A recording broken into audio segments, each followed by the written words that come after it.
అందరూ కూడా వాక్యాన్ని చూడాల్సిందిగా మనం చేస్తున్నాను. కీర్తన గ్రంథము 51వ కీర్తన 10వ వచనాన్ని మనం ధ్యానిస్తున్నాం. ప్రియులారా, ఈ దినాన్ని వింటున్న ఈ వాక్యాన్ని మీరు చాలా జాగ్రత్తగా ఆలోచించాలని కోరుచున్నాను. ప్రియమైన దేవుని బిడ్డలారా, ఈ కీర్తన రాసినటువంటి కీర్తనకారుడు గ్రంథకర్త దావీదు గారు. ఎవరు చెప్పండి?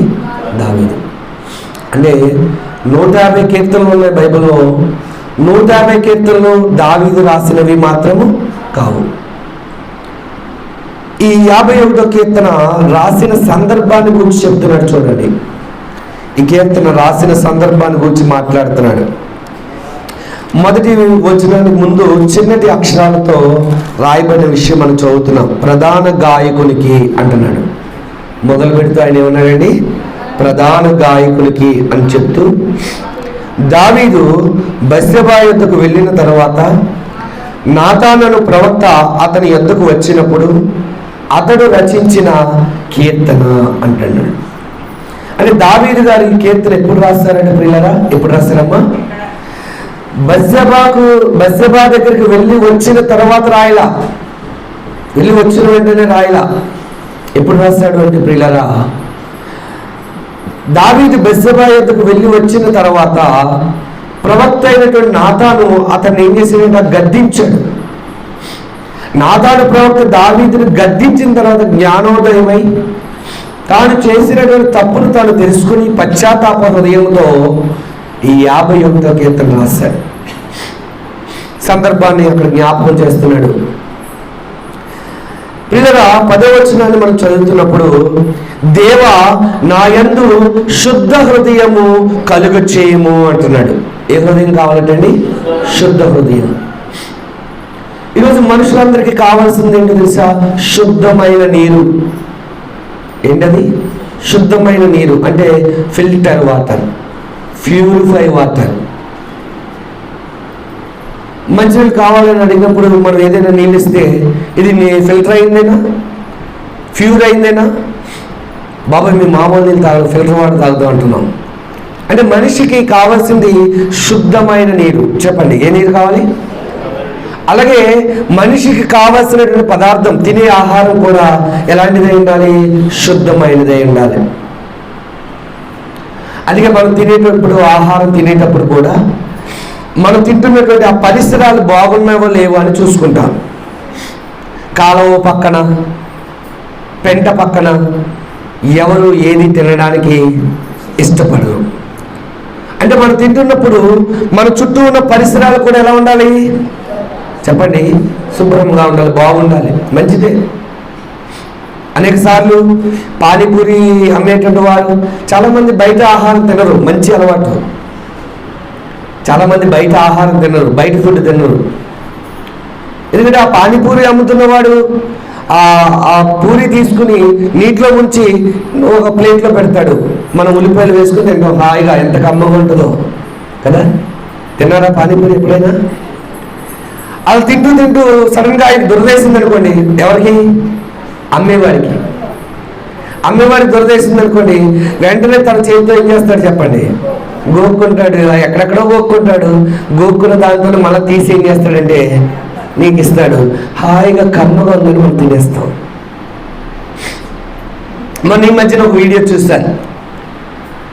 ఒక ఆయనకి చేయలేదు, ఒక చేయి పూర్తిగా కట్ అయిపోయింది. ఒక చేయి మాత్రం బాగా పనిచేస్తుంది. గారెలు వేస్తున్నాడు, హోటల్ అమ్ముతున్నాడు, గారెలు అమ్ముతున్నాడు. ఏమమ్ముతున్నాడండి? గారెలు అమ్ముతున్నాడు.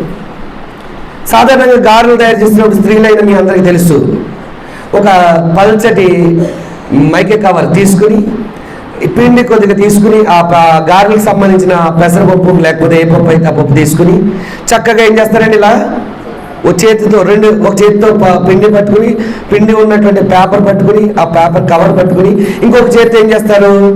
మాట్లాడలే తయారు చేస్తారు. లేదా మీరు గారెలు ఉండే ముఖమైన మీది చక్కగా ఒత్తుతారు కదా.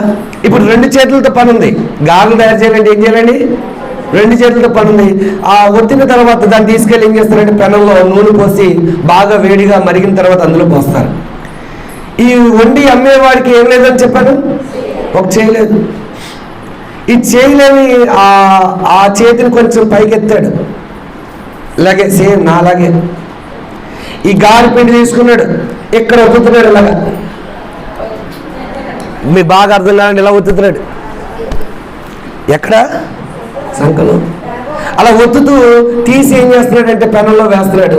అవే వాటిని ఏం చేస్తున్నాడంటే అమ్ముతున్నారు. కొనుక్కున్న వినియోగదారులు కూడా అలాగే కొనుక్కుంటున్నారు. అక్కడ చెమట ఏముందో మరి ఏముందో మనకు తెలియదు.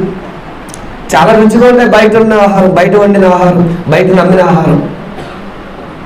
శుచి శుభ్రం లేకుండా ఈరోజు పదార్థాలు ఎందరో అమ్ముతున్నారు. తిన్నవాడే కదా పోతాడులే అన్నట్టుగా వదిలేస్తున్నారు. అప్పుడే వాడికి కొంచెం రొంప చేసిందంటే అక్కడే చేసేస్తాడు. అవసరమైతే పిండిని కాళ్ళతో త్రొక్కుతాడు కూడా. పూరీలు లేకపోతే చపాతీలు చేసేవారు ఏం చేస్తారండి? కాళ్ళతో తొక్కి పూరీలు పిండిని తొక్కే పరిస్థితులు కూడా ఉన్నాయి.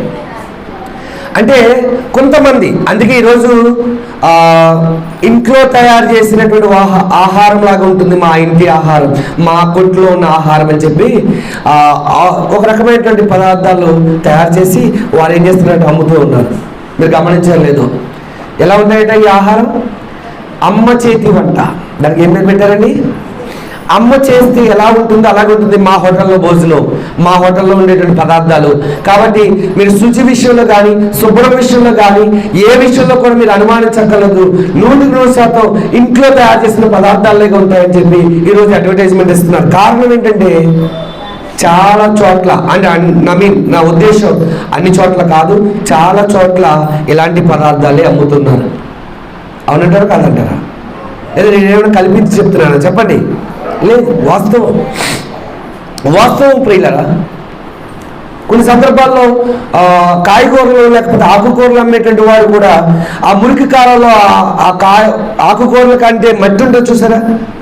మొక్కలు పీకినప్పుడు నేల నుండి వచ్చే మట్టి ఉంటుంది కదా, ఆ వేళ్లకు ఆ మట్టి ఎక్కడ శుద్ధి చేస్తాడు తెలుసండి? మురికి కాలంలో శుద్ధి చేసి అమ్ముతున్న పరిస్థితులు కూడా ఉన్నాయి. కూరగాయలు అక్కడ కడిగి నిగనిగలాడేటట్టు మనకు కనిపించేటట్టు చేసి కూరగాయలు అమ్మేటట్టు పరిస్థితులు ఉన్నాయి. పల్లెటూరులో పర్వాలేదు కానీ పట్టణాల్లో నీళ్లు కరువేమో, నీళ్ళ కోసం ఎంతో దూరం వెళ్ళాలేమో, కొనాల్సి వస్తుందేమో కనుక ఈ పనికి పాల్పడుతున్నారు వాళ్ళంతా. మురికి నీళ్ళలో శుద్ధి చేయడం, ఇవన్నీ వీడియోలన్నీ కూడా ఈ మధ్యకాలంలో వైరల్ అవుతున్నాయి, బయటకు వచ్చేస్తున్నాయి. ఎందుకంటే ఎక్కడ పడితే అక్కడ సీసీ కెమెరాలు ఉంటున్నాయి కాబట్టి ఎవరు ఏ తప్పు చేసినా ఏ పొరపాటు చేసినా వెంటనే వీడియో ద్వారా ఏమవుతుంది చెప్పండి, బయటపడుతుంది. కాబట్టి ఇన్ని విషయాలు మనకు తెలుస్తున్నాయి, లేకపోతే ఏవి కూడా మనకి తెలియవు. అబ్బా ఎంత కమ్మగా ఉందని తినడం తప్ప రెండో విషయం మనకు తెలియదు. అందుకే ప్రియమైన దేవుని బిడ్డలారా, మనిషి ఎప్పుడు కూడా శుభ్రానికి అలవాటు పడ్డాడు, శుచికి అలవాటు పడ్డాడు, పరిశుభ్రతకి అలవాటు పడ్డాడు, ఏమండి శుద్ధమైన వాటికి అలవాటు పడ్డాడు. ఆఖరికి పారాషూట్ వాడు మన యొక్క బలహీనత తెలుసుకుని పారాషూట్ నూనె అమ్మేటువంటి కంపెనీ వాడు కూడా శుద్ధమైన కొబ్బరి నూనె అంటున్నాడు. ఏమంటాడండి? అంటే కొబ్బరి నూనెలో కూడా ఏముందట? పరిశుద్ధత, శుద్ధత, పరిశుభ్రత అని చెప్తున్నాడు. అంటే తాగే నీళ్లు పరిశుభ్రమైనవి కావాలి మనకి. ఆఖరికి జుట్టుకు రాసుకునేటువంటి కొబ్బరి నూనె కూడా ఎలాంటిది కావాలి మనకి చెప్పండి? పరిశుభ్రమైనది కావాలి. ఇక్కడ భక్తుడు దావీదు ఏమని ప్రార్థన చేస్తున్నాడు, ఏమని దేవుని అడుగుతున్నాడు? తన మనవి ఏంటి? 51వ కీర్తన, ప్రభువా నాకు శుద్ధమైన నీరు దయచేయి, ప్రభువా నాకు శుద్ధమైన కొబ్బరి నూనె ఇవ్వి అని అడగటం లేదు. అక్కడ ఏమడుగుతున్నాడు చూడండి ప్రియమైన దేవుని బిడ్డలారా. 10వ వచనంలో, దేవా నా యందు శుద్ధ హృదయము కలుగు చేయము. ఏ హృదయం కావాలంటండి?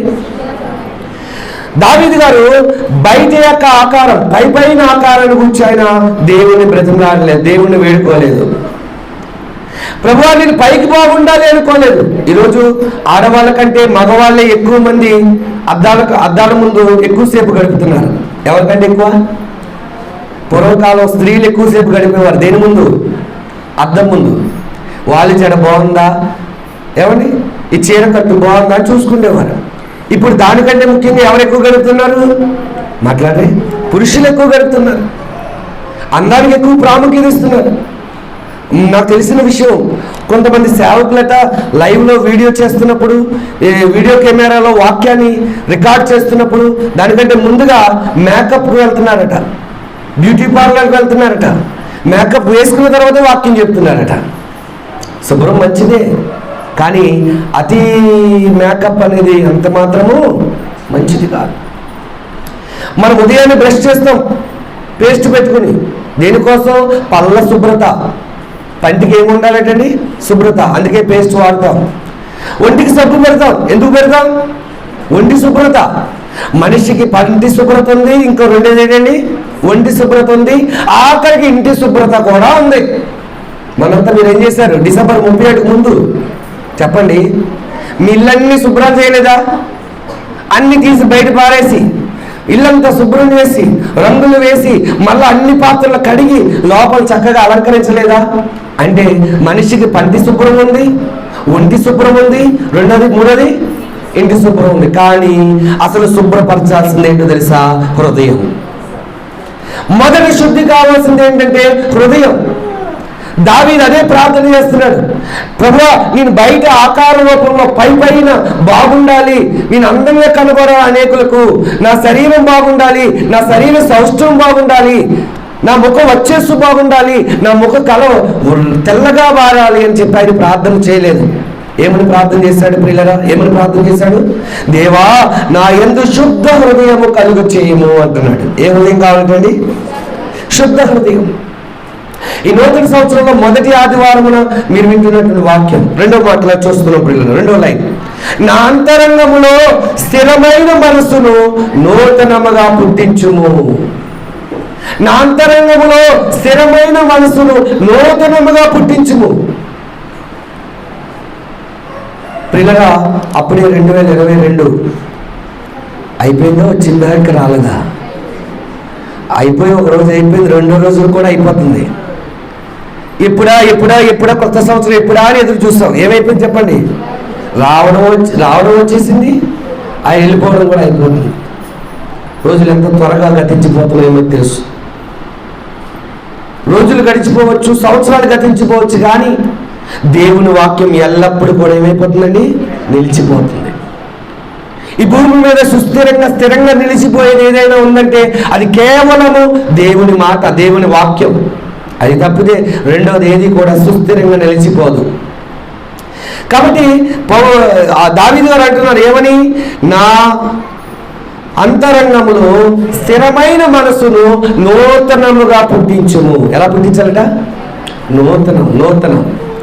సంవత్సరాలు నూతన సంవత్సరాలు నూతనం అవుతున్నాయి, సంవత్సరాలు కొత్తవి అవుతున్నాయి, మనం వేసుకునే వస్త్రాలు కొత్తవి అవుతున్నాయి, మనం ఉండే ఇల్లు కొత్తది అవుతుంది, మనం వాడే వాహనాలు కొత్తవి అవుతున్నాయి. కానీ నిజానికి కొత్తది కావాల్సింది ఏంటో తెలుసా? హృదయం. మారాల్సింది, మార్చాల్సింది, మార్పు రావాల్సింది ఎక్కడ తెలుసా? హృదయంలో. అందుకే దావీదు భక్తుడు ఏమని ప్రార్థన చేస్తున్నాడు? నూతన హృదయము. ఏమన్నాడండి? నూతన హృదయము పుట్టించుము అన్నాడు. అంటే ఇప్పుడున్న హృదయం ఆయన సరిపోదా? చాలదు. ఇప్పుడున్న హృదయం పాప పంకీలమైపోయింది. ఇప్పుడున్న హృదయము పాపముతో నిండిపోయింది, చెడిపోయింది. ఇప్పుడు కనుకనే ఆ హృదయం పోయి ఎలాంటి హృదయం కావాలని కోరుకున్నాడు దావీదు భక్తుడు అంటే? నూతన హృదయం. చెప్పండి, ఏ హృదయం? నూతన హృదయం. ఏమయ్యా ఎందుకు నూతన హృదయము అని అంటే బైబిల్లో ఒక మాట అంటాడు. మత్తయి సువార్త 5వ అధ్యాయం 8వ వచనం. మత్తయి సువార్త 5వ అధ్యాయము 8వ వచనం. ప్రియులరా, హృదయ శుద్ధి గలవారు ధన్యులు, వారు దేవుని చూచెదరు. మీకు దేవుని చూడాలనుందా? ఈ భౌతిక నేత్రాలతో కాదు, ఈ భూమి మీద ఉండగా కాదు. ఒక దినాన్ని పరలోకంలో ఆయన రూపాన్ని, ఆయన అందాన్ని, ఆయన మహిమను, ఆయన తేజస్సును మీరు చూడాలనుకుంటే ఇక్కడ బైబిల్లో సెలవిస్తున్నాడు ప్రియమైన వాళ్ళరా. ఏమన్నా తెలుసా? హృదయ శుద్ధి గలవారు ధన్యులు. ఎవరు ధన్యులు చెప్పండి? హృదయ శుద్ధి గలవారు. ఇంటి శుద్ధి కాదు, ఒంటి శుద్ధి కాదు, పంటి శుద్ధి కాదు, ఆహార శుద్ధి కాదు, నీటి శుద్ధి కాదు. ఈ శుద్ధి మంచిదే, కానీ అంతకంటే ముఖ్యమైనది, శ్రేష్టమైనది హృదయ శుద్ధి. ఏ శుద్ధి చెప్పండి? ఈ హృదయ శుద్ధి గలవారు ధన్యులు, వారు దేవుణ్ణి చూచెదరు అంటున్నాడు. ఎవరు చూస్తారంటండి? దేవుని చూస్తారు. అంటే దేవుని చూచే భాగ్యాన్ని ఎవరికి ఇచ్చాడు దేవుడు? ఎవరి హృదయం అయితే శుద్ధిగా పెట్టుకుంటారో, ఎవరి హృదయం అయితే శుద్ధమైందిగా ఉంటుందో వారికి మాత్రమే దేవుని చూచే భాగ్యము లభిస్తుంది. త్వరలో రెండవ రాకడలో పరలోకానికి వెళ్ళిన తర్వాత, మరణం తర్వాత ఆయన చూచే భాగ్యం ఎవరికి మాత్రం చెప్పండి పిల్లరా? ఎవరి హృదయం అయితే శుద్ధిగా ఉంటుందో వారికి మాత్రమే ఆయన చూచే భాగ్యం. ప్రియమైన దేవుని పిల్లరా, అందుకే దావీదు భక్తుడు ప్రార్థన చేస్తున్నాడు, దేవా నా అంతరంగంలో స్థిరమైన మనస్సును నూతనముగా పుట్టించు. ఏమన్నాడండి? నూతనం చెయ్యి. ఇక దేవుడు కూడా అంటాడు యేసుకేలు గ్రంథంలో, మీ రాతి గుండెను తీసివేసి మాంసపు గుండెనిచ్చాను. ఎందుకంటే ఈరోజు మనుషుల యొక్క హృదయాలు, మనుషుల్లో ఉండేటువంటి ఆ గుండె కఠినమైపోయింది, మారని బండబారిన హృదయంగా మారిపోయింది. ఇప్పుడు అది మారాలి. అందుకే దేవుడు మాంసపు గుండెని తీసేసి ఎలాంటివి తీస్తాడట అండి? రాతి గుండెని తీసివేసి మాంసపు గుండెని ఇస్తాడు, మెత్తని హృదయం ఇస్తాడు. ఎందుకో తెలుసా? ఈరోజు మనుషుల హృదయాలన్నీ కూడా బండబారిపోయాయి, కఠినమైపోయాయి. సాటి మనిషిని ప్రేమించలేని స్థితికి వెళ్ళిపోయాయి, సాటి మనిషికి సహాయం చేయలేని నిస్సహాయ స్థితిలోకి వెళ్ళిపోయాయి. మన ఇంటి పక్కన ఉన్న వారు మనకు శత్రువులుగా మారిపోయారు, మన పొరుగు వారే మనకు శత్రువులుగా మారిపోతున్నారు. ఇటువంటి తరుణంలో మనం ఏం చేయాలని చెప్పండి ప్రియమైన దేవుని బిడ్డలారా? దేవుడు చూస్తూ ఉంటారు ఇలాగా పగ ప్రతీకారాలతో, కక్ష కోదాలతో, అసూయతో రగిలిపోతున్నట్టు ఈ మానవాళి ఒకరోజు పరలోకానికి వెళ్ళే ఆ భాగ్యానికి వారు నోచుకుంటారా? దేవుని చూసే భాగ్యం వారికి వస్తుందా? ఎప్పుడు? అది కలగాలి అంటే హృదయ శుద్ధి గలవారు ధన్యులు అన్నాడు. ఎవరు? వారు దేవుని చూస్తారు, వారు దేవుని చూస్తారు. అంటే దేవుని చూడాలంటే హృదయ శుద్ధి ఖచ్చితంగా కావాలి. అందుకే దావీదు భక్తుడు అంటున్నాడు, నా యందు శుద్ధ హృదయము కలుగు చేయి, శుద్ధ హృదయం కలుగు చేయి. ప్రియమైన దేవుని బిడ్డలారా, ఒకసారి మీరు ఆలోచన చేయండి, ఈ శుద్ధ హృదయం ఎందుకు? ఈ శుద్ధ హృదయం వల్ల ఏంటి ప్రయోజనం? ఈ శుద్ధ హృదయము ఎలాగ ఏర్పడుతుంది మనిషిలో? ఒకసారి మనం ఆలోచన చేయాలి ప్రియమైన దేవుని బిడ్డలారా. పేతురు రాసిన మొదటి పత్రిక 1వ అధ్యాయము 22వ వచనం.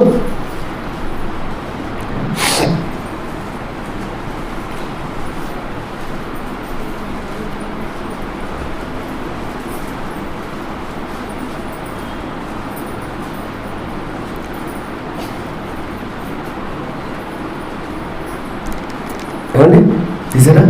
పేతురు రాసినటువంటి మొదటి పత్రిక 1వ అధ్యాయము 22వ వచనాన్ని మనం చూద్దాం. మీరు సత్యమునకు విధేయులగుట చేత మీ మనసులను పవిత్రపరచుకుని వారయ్యండి, ఒకరినొకరు హృదయపూర్వకంగాను మిక్కటముగాను ప్రేమించి చదువునండి. ఏలైనగా ఓకే థ్యాంక్ యూ. పిల్లగా 22వ వచనంలో పేతురు రాసిన మొదటి పత్రిక 1వ అధ్యాయం 22, 23 వచనాలు మనం చూస్తే, మీరు క్షయబీజము నుండి కాక అక్షయ బీజము నుండి పుట్టింపబడిన వారు. మనం ఎక్కడి నుంచి వచ్చాం? మన పరలోకపు తండ్రి ఎవరు? మన తండ్రి ఎవరు అంటే పరలోకపు తండ్రి దేవుడు. ఎందుకంటే గర్భఫలము దేవుడిచ్చు బహుమానం. గర్భఫలము దేవుడిచ్చు బహుమానం అయితే ప్రియులరా, నరుని ఆత్మ యెహోవా పెట్టిన దీపమైతే, దేవుడైన యెహోవా నేలబంతితో నరుని నిర్మించి వారి నాసికారంధ్రంలో జీవవాయువు లోదగా నరుని జీవాత్మాయును అని రాయబడిన మాట మనం అర్థం చేసుకోగలిగితే, ప్రియమైన దేవుని బిడ్డలారా, అంటే మనిషి వచ్చింది ఎక్కడి నుండి అండి? ఈ ఆత్మ వచ్చింది ఎక్కడి నుండి చెప్పండి? దేవుని యొద్ద నుండి.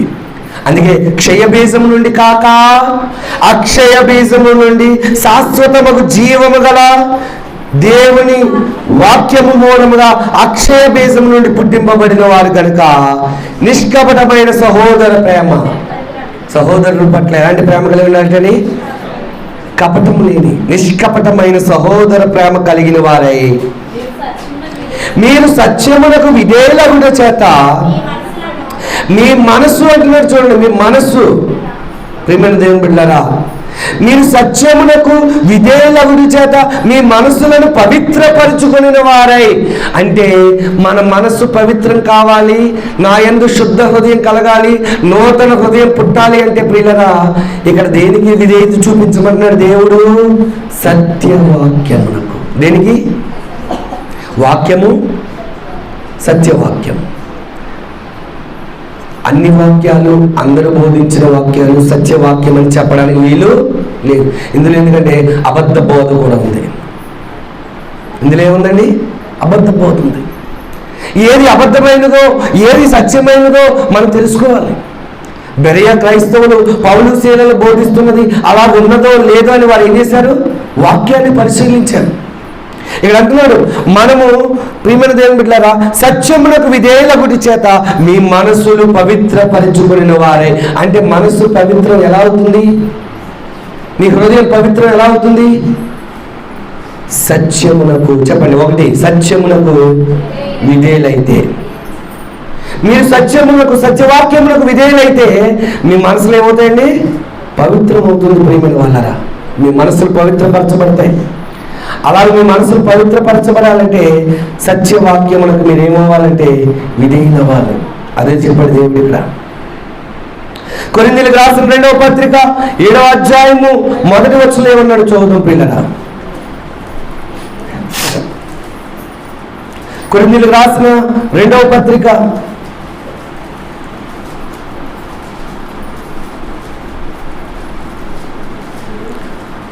7వ అధ్యాయము 18 చదువుతారు, పురుషులు చదువుతారు. 1వ వచనం. 2 కొరింథీ 7వ అధ్యాయం 1వ వచనం. ప్రియులారా, మనకు ఈ వాగ్దానములు ఉన్నవి కనుక దేవుని భయముతో పరిశుద్ధతను సంపూర్తి చేసుకొనుచు శరీరమునకును ఆత్మకును కలిగిన సమస్త కల్మషము నుండి మనలను పవిత్రులుగా చేసుకుందాము. ప్రియులారా, కొరింథీయులకు రాసిన 2వ పత్రిక 7వ అధ్యాయము 1వ వచనాన్ని చదివారు సోదరులు. ఇక్కడ ఏమంటున్నాడు ప్రియమైన దేవుని బిడ్డలారా? ఏమంటున్నాడండి? ప్రియులారా, మనకు ఈ వాగ్దానములు ఉన్నవి. ఏమున్నాయండి? వాగ్దానాలు ఉన్నాయి. బైబిల్లో 6,000కు పైగా వాగ్దానాలు ఉన్నాయి. ఎన్ని వేల? 6,000 వాగ్దానాలు. ప్రియమైన దేవుని బిడ్డలారా, అందులో కొన్ని నెరవేరవలసినవి ఉన్నాయి. కొత్త నిబంధన కాలంలో క్రీస్తు రాకడలో నెరవేరేవి ఉన్నాయి. బైబిల్లో ఎన్నో ప్రవచనాలు ఉన్నాయి. ఆ ప్రవచనాలు కొన్ని నెరవేరవలసినవి ఉన్నాయి, నెరవేరినవి ఉన్నాయి. అర్థమైందండి? 7వ అధ్యాయం 1వ వచనం ఏమన్నాడు? ప్రియులారా, మనకి వాగ్దానములు ఉన్నవి కనుక దేవుని భయముతో. ఎవరి భయంతో? దేవుని భయముతో పరిశుద్ధతను సంపూర్తి చేసుకొనొచ్చు. అంటే పరిశుద్ధత రావాలి హృదయంలో.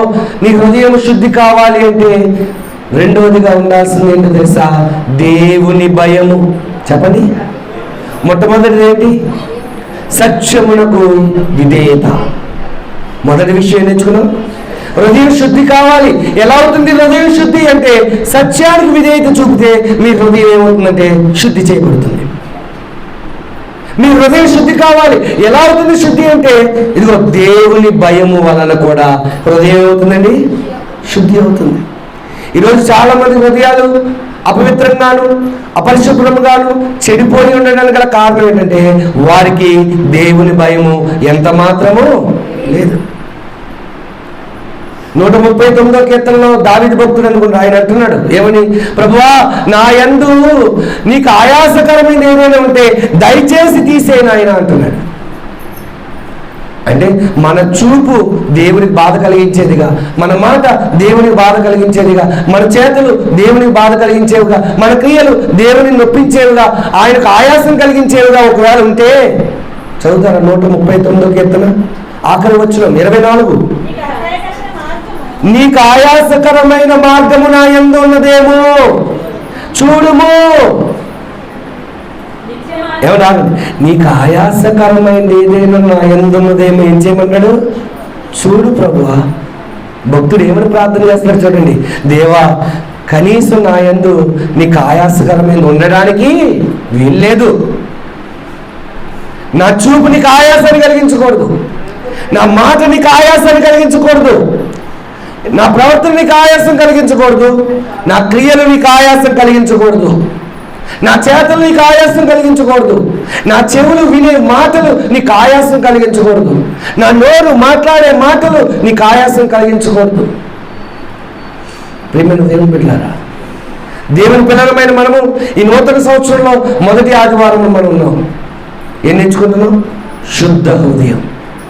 దేవునికి ఆయాసకరమైనది ఏదైనా ఒకవేళ మనలో ఉంటే దాన్ని మనం ఏం చేయాలి చెప్పండి? తీసేసుకోవాలి. అది ఎప్పుడు తీయబడుతుంది? ఎలా తీయబడుతుంది అంటే, ఒకటి, సత్యవాక్యాన్ని మీరు విధేయత చూపడం ద్వారా, రెండు, దేవుడు భయం మీలో ఉంటే మీరు మాట్లాడే మాటలు జాగ్రత్తగా మాట్లాడతారు, వినే మాటలు జాగ్రత్తగా వింటారు, ఏమంటే చూసే చూపు జాగ్రత్త చూస్తారు, చేసే క్రియలు జాగ్రత్తగా చేస్తారు. ఎప్పుడు? దేవుని భయము మనలో ఉన్నప్పుడు. పిల్లలు చెడిపోతున్నారు అంటున్నారు చాలామంది. పిల్లలు చెడిపోతున్నారు కారణం ఏంటంటే వారి తల్లి భయం లేదు, తండ్రి భయం లేదు. ఎవరో ఒకరు భయం ఉండాలి. పిల్లలకే చెడిపోకుండా ఉండాలంటే ఏముండాలి?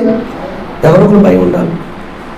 ఎవరు భయం లేనప్పుడు లోపల చెప్తారు కదా సామెత, భయం లేని పెట్ట బజార్లో గుడ్డు పెట్టిందట. ఎక్కడ? పెంచింది మనం, దానికి మేత వేసింది మనం, సాయంత్రం కాగానే కోలగుళ్ళలో కప్పెట్టింది మనం, కానీ పెట్టిన గుడ్డు ఎక్కడ పెట్టింది? మాట్లాడే పక్కింట్లో, బజార్లో. నిజానికి ఆ గుడ్డు తినే అర్హత కానీ హక్కు కానీ ఆ యజమానికి ఉన్నది, కానీ దీనికి భయం లేదు కదా యజమానికి గుడ్డు ఇవ్వాలని. ఎక్కడ పెట్టేసింది? ఎక్కడో పెట్టి వస్తుంది. తిన్నదంతా ఇక్కడ, పెట్టిందంతా మాట్లాడే ఉపయోగం ఊరోళ్ళకి ఉపయోగపడుతుంది, కానీ యజమానికి ఉపయోగపడటం లేదు. కారణం దానికి భయం లేదు. ఆ పెట్టకి ఏం లేదట, మాట్లాడరే భయం లేదు. ఈరోజు దేవుడి భయం లేదు మనిషికి, తల్లిదండ్రులకు భయం లేదు పిల్లలకి. అందుకే చెడిపోతున్నారు చాలామంది పిల్లలు. పిల్లలు చెడిపోవడానికి కారణం ఇదొక కారణం. దేవుని పిల్లలు చెడిపోవడానికి కారణం దేవుని భయం లేక. అందుకే అన్నాడు, దేవుని భయముతోనూ పరిశుద్ధతను సంపూర్తి చేసి, ఏం చేయాలంటమ్మా? పరిశుద్ధతను సంపూర్తి చేసి కొనుచు శరీరమునకును ఆత్మకును కలిగిన సమస్త కల్మషం.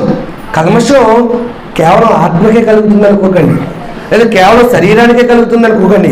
శరీరానికి కలుగుతుంది, అదే అట్ ద సేమ్ టైం ఆత్మకు కూడా కలుగుతుంది. ఏంటి? కల్మషం.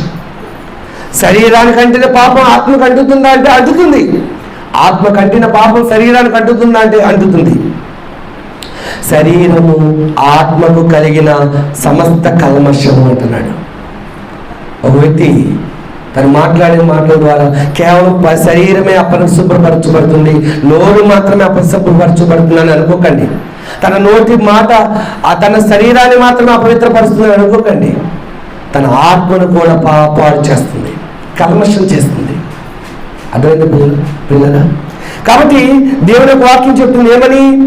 దావీదు భక్తుడు ఏమని ప్రార్థన చేశాడు? దావీదు పట్టించుకున్నది శరీరాన్ని గురించి కాదు.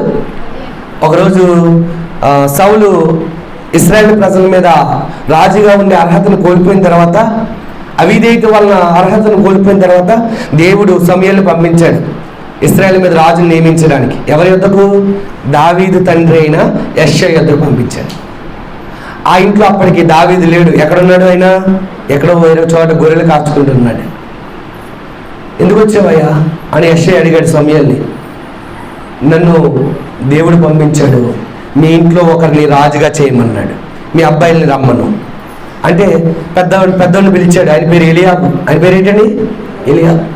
వచ్చాడు. రాగానే ప్రియమైన దేవుని బిడ్డలారా, చూచిన వెంటనే సమూయేలు ఏమనుకున్నాడు తెలుసా? ఇతరే ఇశ్రాయేలు మీద రాజుగా ఉండే అర్హత ఉన్నవాడు. దేని చూసి అన్నాడు? ఏమండి, ఎలియాబు ఏమైనా మాట్లాడా? ఆయనకు నమ్మకత్వాన్ని ఏమైనా ప్రదర్శించాడా? కాదు. రూపాన్ని చూసి ఎత్తును చూసి రాజు అయ్యే అర్హత అతను పొందనుకున్నాడు. దేవుడు అంటున్నాడు సమూయేలుతో, నాయన నువ్వు అభిషేకించాల్సింది, రాజుగా నియమించాల్సింది పెద్దోడిని కాదు, కడసారి వాడు ఉన్నాడు. ఎవరున్నారు? కడసారి వాడు ఉన్నాడు. వాడు చక్కటి వాడు, హృదయం శుద్ధి గలవాడు. అందుకే నా హృదయాలు సారుడు అన్నాడు. ఎవరి గురించి? దావీదుని గురించి. నా హృదయానుసారంగా గొర్రెలు కాచుకుంటున్నాడు, వెళ్ళి వాడు వచ్చేంత వరకు ఉండి నువ్వు ఆయన అభిషేకించి రావాలి. నువ్వు ఎత్తును చూసి రూపాన్ని చూసి అభిషేకిస్తానంటే అలా అని దేవుడు సమూయేలుని అన్నాడు. ప్రియమైన దేవుని బిడ్డలారా, దేశాల్లో ఉండేటువంటి వారు కొన్ని ప్రాంతాల ఆఫ్రికా కంట్రీస్ నుండి వారు ఎలా ఉంటారండి? నల్లగా ఉంటారు. ఆ నల్లగా ఉన్నటువంటి నల్ల జాతీయులు దేవుడు మొరపెట్టారట. 2-3 ప్రార్థన చేస్తున్నాడు. ఏమని? ప్రభువా, నేను నల్లగా ఉన్నాను, నన్ను తెల్లగా చెయ్యి, నన్ను తెల్లగా చెయ్యని. సరే, దేవుడు భక్తుడాన్ని కోరికని తీరుస్తున్నానని చెప్పి అందులో 3 ప్రార్థన చేస్తే అందులో 2 ఏం చేశాడు? దేవుడు మాట్లాడే తెల్లగా చేశాడు. వారి రూపాన్ని చూసి చాలా ఆనందపడ్డారు. నల్లగా ఉన్నావు, ఇప్పుడు సడన్గా ఇప్పుడు ఎలా మారిపోయారు? దేవుడి వల్ల తెల్లగా అయిపోయారు. 3వ వారి దగ్గరికి వెళ్ళాడు. భక్తుడా, నీ కోరిక ఏంటని అడిగాడు. అప్పుడు వాడన్నాడట, ప్రభు, నా కోరిక ఏంటో తెలుసా? ఇప్పుడు వరకు నల్లగా ఉన్న వీరు తెల్లగా అవడం నాకు ఏమాత్రం ఇష్టం లేదు, వారిని మళ్ళా నల్లగా చేసి అన్నాడట. అసూయతో, స్వార్థంతో ఈరోజు చాలా మంది కోరుకున్న కోరికలు లాగా ఉంటాయి. మనం బాగోకపోయినా పర్లేదు, పక్కోడు మాత్రం బాగుపడకూడదు. మనం బాగోకపోయినా పర్లేదు, పక్కోడు మాత్రం ఎదగకూడదు. చూసారా, మనం ఏమనుకోని తెలుసా? మనం బాగున్నా బాగోకపోయినా మన పక్కింటి వారు, మన ఎదురింటి వారు ఎలా ఉండాలండి? బాగుండాలి. వాళ్ళు బాగుంటేనే మనం బాగుంటాం అని అనుకోవాలి. ప్రియమైన వాళ్ళ పోనీ కనీసం నువ్వైనా బాగుండాలనుకో తప్ప పక్కోడు నాశనం కావాలని ఎప్పుడు కూడా అనుకోకూడదు. అది దైవిక లక్షణం కాదు, దేవుని తత్వం అసలే కాదు. దేవుని పిల్లలకు ఉండకూడని లక్షణం అది. ఆ లక్షణాలతో నిండిపోయింది కనుక ఇప్పుడు దేవా, దావీదు వలె మనం కూడా ప్రార్థన చేయాలి. ఏమని? నా యందు శుద్ధ హృదయం కలుగు చేయి ప్రభువా అని అడగాలి మనం. నా అంతరంగంలో స్థిరమైన మనసును నూతనంగా పుట్టించు ప్రభువా అని అడగాలి. మనం ఏమడుగుతున్నాం? ప్రభువా, నల్లగొండ నేను తెల్లగా మారాలి, జుట్టు పొట్టుగా ఉంది పొడుగ్గా మారాలి, నా పొడుగు జుట్టు ఇవ్వు ప్రభువా. కొంతమంది ప్రార్థన చేసే ప్రార్థనలాగా ఉంటాయి. ఏమండి?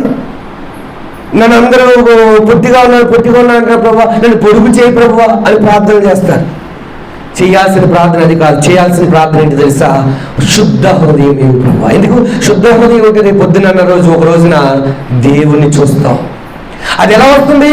సత్యవాక్యానికి విధేయత చూపుల ద్వారా. 2, దేవుని భయము. దేవుని భయం.